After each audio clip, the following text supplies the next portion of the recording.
Greetings and salutations, my friends. Welcome to another guide. Today we are looking at Manchester United for Football Manager 2019. Got a bit of experience with Manchester United. I'm a massive fan. I'm not. I hate them. I'm a Liverpool fan. But I did do a fun little beta save with them, so you can go and check that out and get a better idea of the team. I'm going to give you a little run through of my experiences, what works, what doesn't, finances and all that sort of good stuff. So the board expects us to achieve top four, which is great. That's fine. Final of the FA Cup. Don't care about the League Cup. And Champions League quarter-final. Definitely doable. We've got a really good squad. It's just Jose Mourinho fucking us about. Finances-wise, we've got £82 million to spend, boys. Biggest budget I've done so far. Man City had like 56 million. So 82 million quid to spend is lovely. Staff-wise, now that is a recruitment team, boys. You'd think they'd better find a centre-back, wouldn't you? Right. We've got a couple of spaces for coaches as well, so really, really good setup here at Man United. But we've got plenty of games to play this season, so we need a decent-sized squad. Let's go and have a look at the team. I'm not even going to... I'll show you. He's really good in goal. David Gea is obviously your number one. He's still only 27. His contract does run out at the end of the season, so get him signed up on a new deal. But other than that, he's great. Sergio Romero is a perfectly acceptable backup. He's out for 3 months.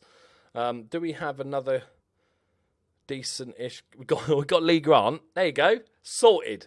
Right, as a backup goalkeeper. But yes, all seriousness, goalkeeper situation is fine. Then we get to the centre-backs, which is interesting because actually Smalling and Jones aren't that bad in Football Manager.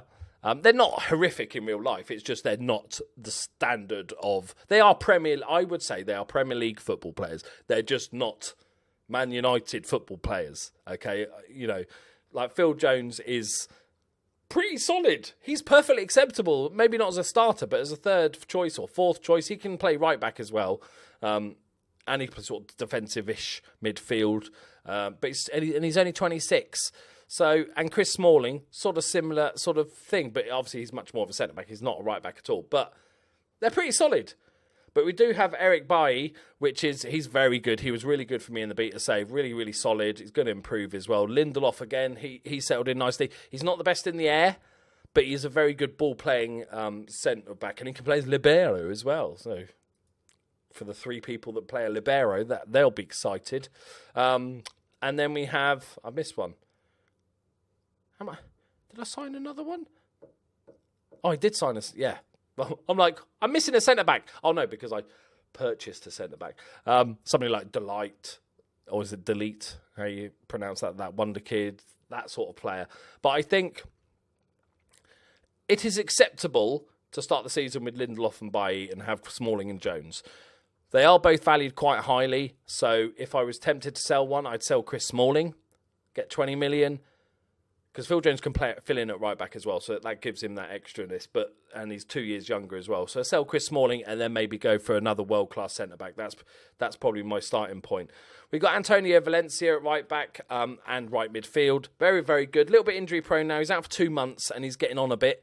Contract, again, runs out at the end of the season, so it's up to you if you want to keep him or not. I'd probably sign him a new contract, and even if I plan to sell him, just to stop him going away on a free. Decent going forward, and all that good stuff you know about him. We'll have a look at the under-18s and under-23s as well. Ashley Young, it's not very good. Although he plays right back, he's not a left back for Man United now, I can't even remember. He's a left back, isn't it? He's not. He's got 9 marking, right?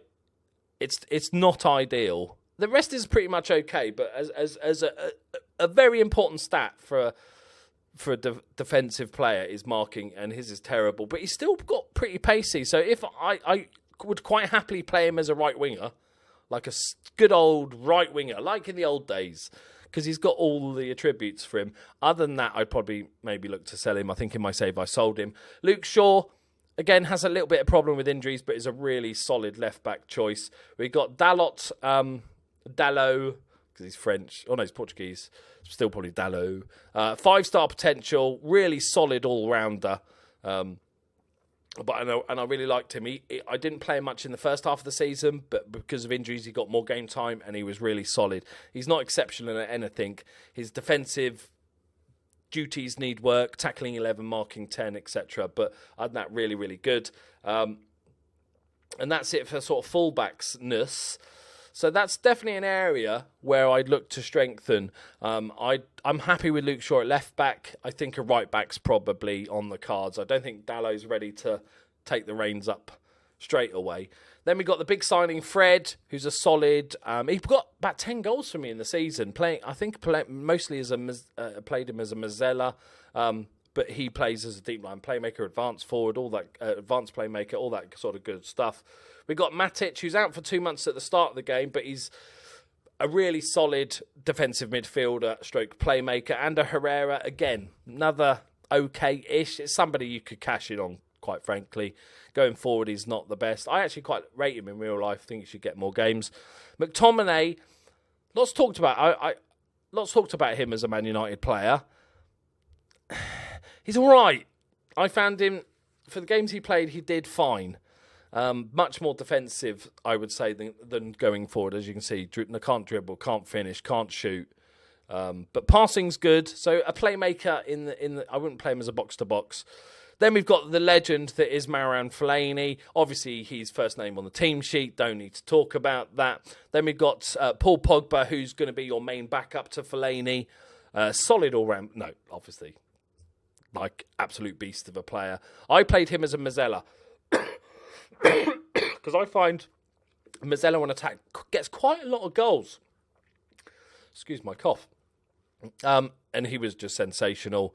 He does get wanted quite quickly by the Real Madrids of this world. He's got 3 years left on his contract. At the end of the first season, I did try and offer him a new contract, and he wasn't interested. So maybe that's something to look out for. I didn't win the league. It might change if we won the league, but I finished third in the league. But that could be a thing to keep an eye on. We've got Jesse Lingard, who's wanted by Arsenal.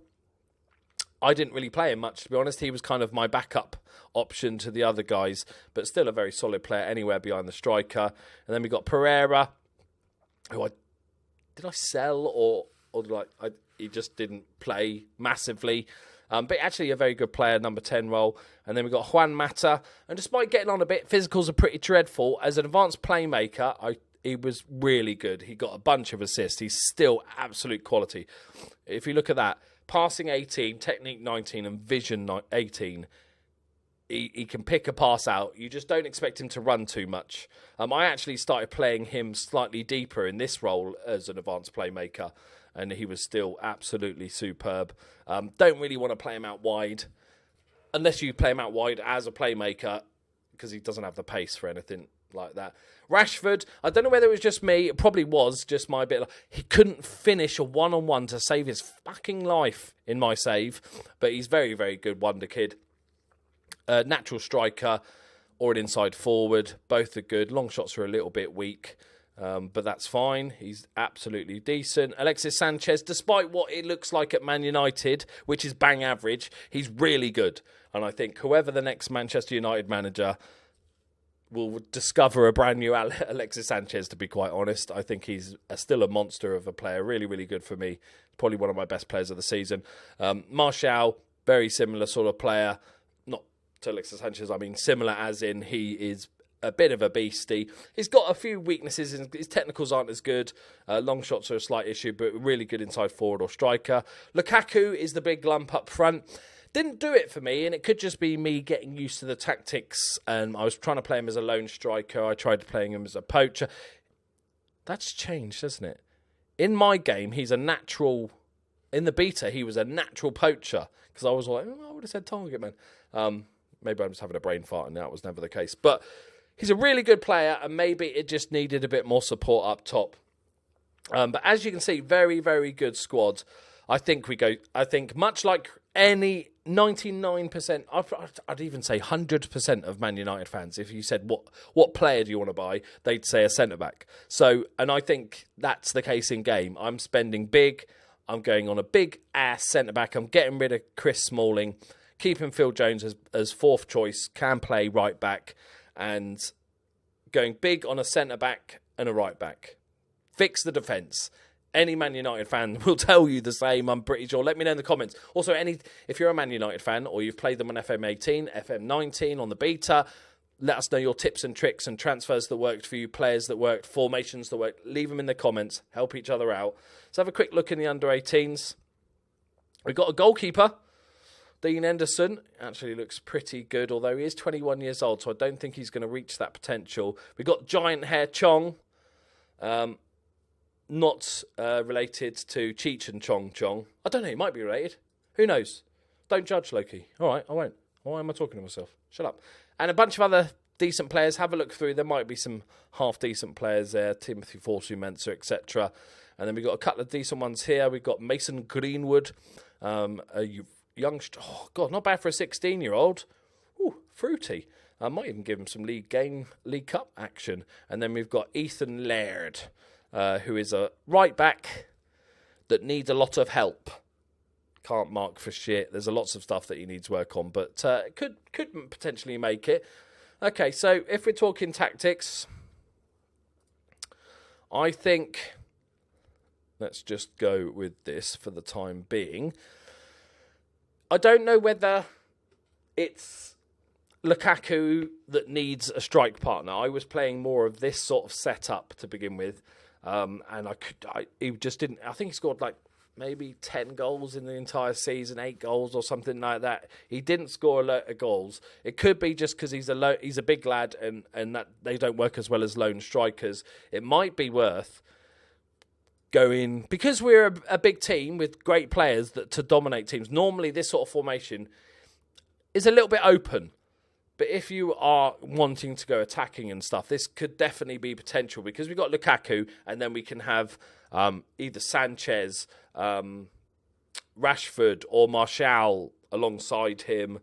We've got a bunch of players that can do a job there. But that's completely up to you. Oh, stupid thing to say. Of course, it's up to you. I'm not telling you what formation. No, this is the formation you have to play. No, do what you like. Live your own life. This is just a guide. But I'm finding this formation to be so useful this season. I keep going back to it. I want to not suggest this formation. Okay, there. I'm suggesting that formation just to be different. And I'm going to make him an advanced playmaker. And I'm going to make that Juan Mata just spraying balls around. But lots of good players. Going to spend it all on the defence because, well, it's Man United and that's what they need to do. Right, there we go. There's my guide for Man United. I hope you found that useful. Please leave a like if you did or enjoyed it. Subscribe if you're new to the channel. Go and check out all my other FM19 content. And I'll see you soon. Bye-bye.